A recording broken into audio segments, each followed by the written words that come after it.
خارجی ایک جماعت تیار ہوئی جو حضرت امیر معاویہ کی بھی دشمن، حضرت علی کی بھی دشمن. ان لوگوں نے یہ فتنہ اٹھایا کہ یہ دونوں جماعتیں کافر ہو گئی، ہم اپنی جماعت لے کر الگ ہوتے ہیں. اور یہ جماعت ایک پھر نہیں بنی، شیعہ حضرات کے بعد ایک خارجی جماعت.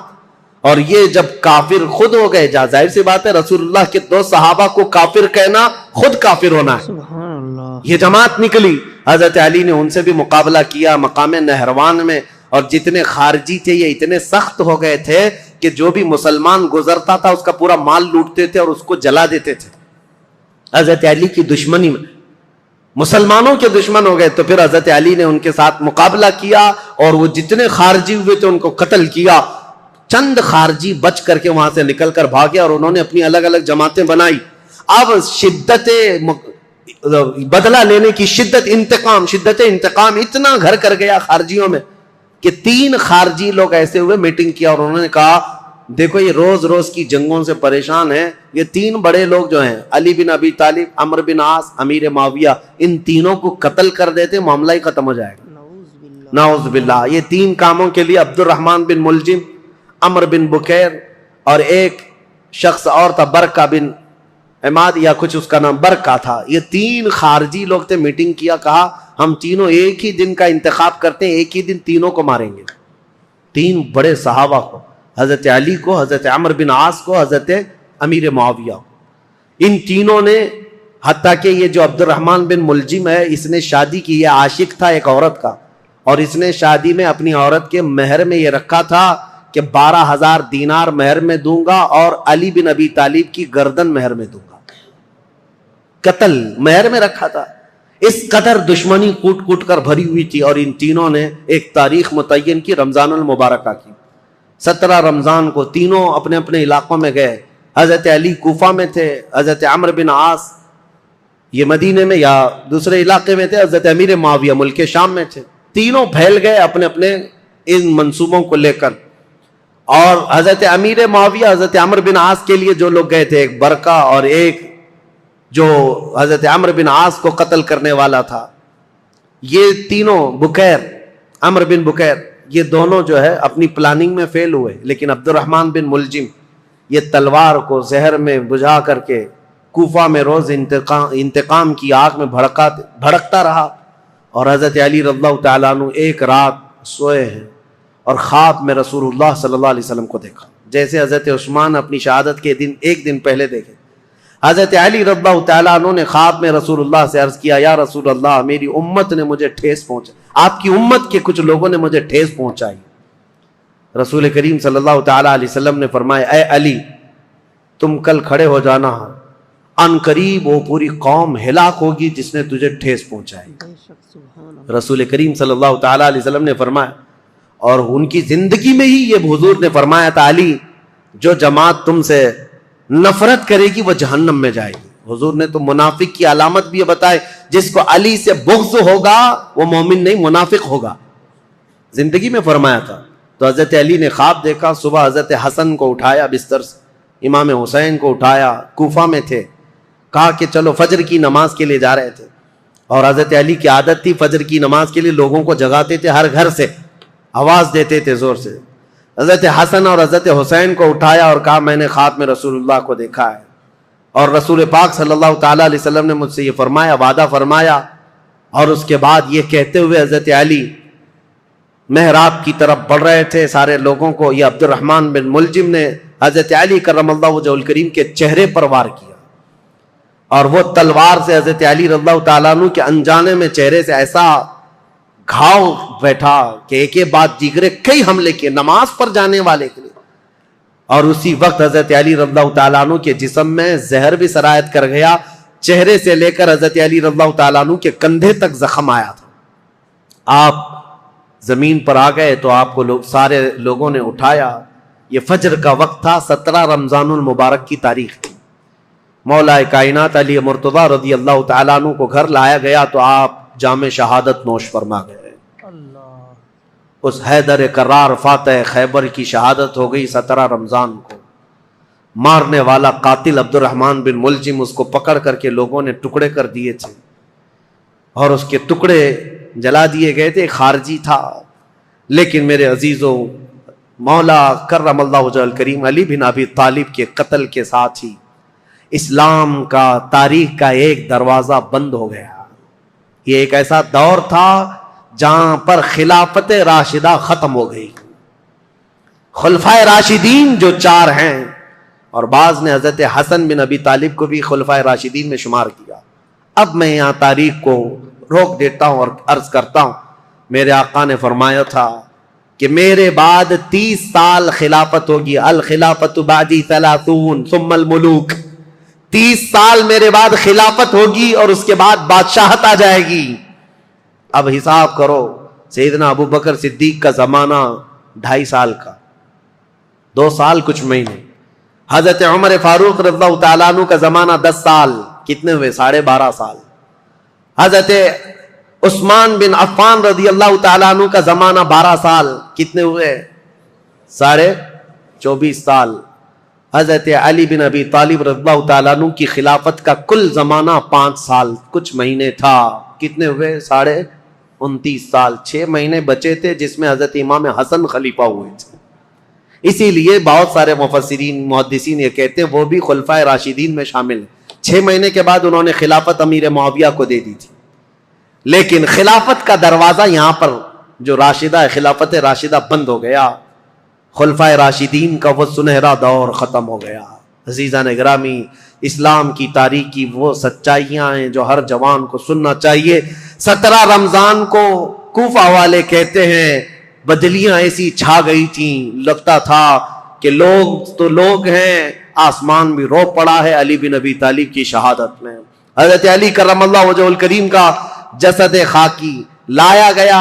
امام حسن نے نماز جنازہ پڑھائی، امام حسین نے غسل دیا تھا، اور آپ کو کوفہ شہر کے اسی مسجد کے کنارے دفن کیا گیا تھا. بعض روایات میں ہے آپ کے جسد مبارکہ کو لوگوں سے چھپا کر کے رکھا گیا تھا، کیونکہ خارجی جو جماعت تھی وہ اتنے شدید قسم کی نفرت کر رہے تھے کہ کہیں قبر کو اندھیرے میں کھود کر توہین نہ کریں، بے حرمتی نہ کریں. مولا کائنات علی مرتضیٰ رضی اللہ تعالیٰ عنہ کی قبر مبارکہ کو چھپایا گیا تھا. لیکن بہت ساری روایتیں بتاتی ہیں مقام نجف اشرف جو کوفہ کا حصہ تھا جہاں مولا علی کو دفن کیا گیا، آج بھی امیر المومنین کا دروازہ بڑی شان کے ساتھ کھلا نظر آتا ہے. اور ان کی تربت انور پر جب جھنڈا لہراتا ہے تو میرے عزیزوں، کئی مرتبہ نجف جانے کا موقع ملا، کئی مرتبہ عراق گیا. جب بھی اس لہراتے ہوئے جھنڈے کو دیکھتا ہوں تو خیبر یاد آ جاتا ہے. مولا کائنات کی وہ تلوار کی شکلیں لٹکائی گئی ہیں. اگرچہ شیعہ لوگوں کی وہاں پر حکومت ہے، لیکن حیدر کرار کے دربار میں جاتے ہیں تو دل ہچکونے لینے لگتا ہے اور بدن میں کپکپی آتی ہے. اس دربار میں آئے ہیں جس نے خیبر کے پھاٹک کو ایک ہاتھ سے اکھاڑ کر پھینکا تھا، جس نے اسلام کی تاریخ میں ایک نیا دروازہ کھولا تھا، جس کو رسول اللہ نے اپنی وفات کے وقت تک پسند کیا تھا. آپ کو پتا ہے پیدا ہوئے علی، حضرت علی جس دن پیدا ہوئے رسول اللہ نے اپنا لعاب پاک ان کو چٹایا تھا. روایات یہ ہے حضرت علی نے آنکھیں کھولی نہیں تھی، سب سے پہلے آنکھیں کھولی تو دیکھا تو چہرے رسول کو دیکھا تھا. رسول کریم صلی اللہ تعالی علیہ وسلم کے گھر میں پرورش پائے، اپنے باپ کے گھر میں نہیں، رسول اللہ کے گھر میں. جب رسول اللہ نے اسلام کی دعوت دی، سب سے پہلے اسلام لانے والے علی بن ابی طالب تھے. جنگوں میں ہر جگہ شریک، بدر میں بڑھ کر مقابلہ کرنے والے. احد میں حضرت علی کے جسم پر 18 زخم ایسے تھے جن ہر زخم سے خون رستا تھا. صحابہ کہتے ہیں ہم کہتے تھے علی کو کہ زخموں کی پٹی کر لو، لیکن وہ دوڑے جاتے تھے کہ میں رسول اللہ کو دیکھ لوں. میدان جنگ میں اس طرح ثابت قدم رہنے والے. ایک مرتبہ لوگوں نے کہا حضرت علی ان کے پنڈلی میں ایک تیر ایسا چبھ گیا تھا کہ نکالتے تو گوشت نکل آ جاتا تھا، آپ نکالنے نہیں دے رہے تھے. لوگوں نے کہا علی بن ابی طالب کی اس پنڈلی سے تیر اس وقت نکالو جب یہ نماز پڑھنے کے لیے چلے جائیں، اس لیے کہ نماز میں ایسے مح ہو جاتے تھے دنیا و ما فیہا سے بے خبر، دنیا میں ہو کیا رہا ہے، کیونکہ وہ اپنے خالق کائنات کے رب کے حضور سجدہ کرتے. جو لوگوں نے یہ کہا حضرت علی جیسی نماز کے لیے رکعت باندھے، ان کی پنڈلی سے یہ تیر کھینچ کر نکالا گیا، اس تیر کے ساتھ گوشت بھی نکل کر کے آ گیا، لیکن ان کی نماز نہیں ٹوٹی. نماز مکمل کیا، سلام پھیرنے کے بعد لوگوں سے پوچھا کس نے میری پنڈلی سے تیر نکالا اور کس وقت نکالا مجھے تو خبر ہی نہ ہوئی۔ وہ حیدر کرار کی نماز تھی۔ رسول اللہ کے ساتھ ہر گھڑی رہنے والے حضور صلی اللہ تعالی علیہ وسلم نے اپنی عزیز لخت جگر فاطمۃ الزہرا کے لیے کسی کو منتخب کیا تھا، وہ علی بن ابی طالب کو منتخب کیا تھا۔ اور یہ بات بھی بتا دوں، رسول اللہ نے اپنے جانے کے وقت جن لوگوں کا نام فرمایا تھا کہ میں ان لوگوں سے راضی ہوں، وہ کون لوگ تھے جن کے ناموں میں حضرت علی کا نام تھا؟ حضور نے فرمایا میں ان سے راضی ہوں۔ وفات کے وقت بھی رسول اللہ ان سے راضی تھے، اور حضور صلی اللہ تعالی علیہ وسلم کے پردہ کرنے کے بعد جو سعادت حاصل ہوئی حضرت علی کو، حضور صلی اللہ تعالی علیہ وسلم کا کفن حضرت علی نے باندھا تھا، تجہیز و تکفین آپ نے فرمائی تھی، اور رسول کریم صلی اللہ تعالی علیہ وسلم کو آخری مرتبہ قبر انور میں جو اتارا گیا ہے، اس قبر میں اترنے والے بھی علی بن ابی طالب تھے۔ یہ فضائل، یہ کمالات بے شمار ہیں۔ مولا علی کرم اللہ وجہہ الکریم ان سارے فضائل و کمالات کو لے کر 17 رمضان المبارکہ کو یہ سورج غروب ہو گیا اور دنیا میں اندھیرا چھا گیا، فتنوں کا ایک نیا دور کھلا، اور پھر ایسے فتنے کہ آج تک تھم نہ سکے اور قیامت تک رک نہ سکیں گے۔ مولا علی شیر خدا، ان کی تربت پر کروڑوں سلام، ان کی تربت انور پر لاکھوں انوار و تجلیات رب کی اترے۔